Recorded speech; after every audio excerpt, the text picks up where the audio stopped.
ինձ մեղադրում են, ասում են անզգուշությամբ ես որոշում կայացրեցի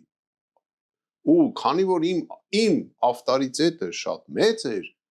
մենք զիջեցինք ինչ որ սև լիճը։ Իմիջիալոց ասեմ, դա քննչական ծառայության օֆիցիալ հայտարարություն է։ Ես ուզում եք մի հատ ձեզ բան անեմ։ Գործի մեջ իսկ գործը ես գտել եմ ինտերնետից։ Ամբողջ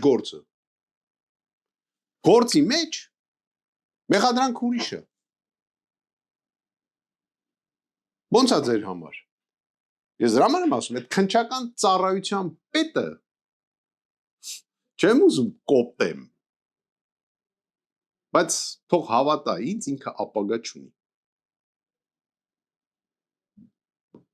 360 աստիճան ապագայի մասին է։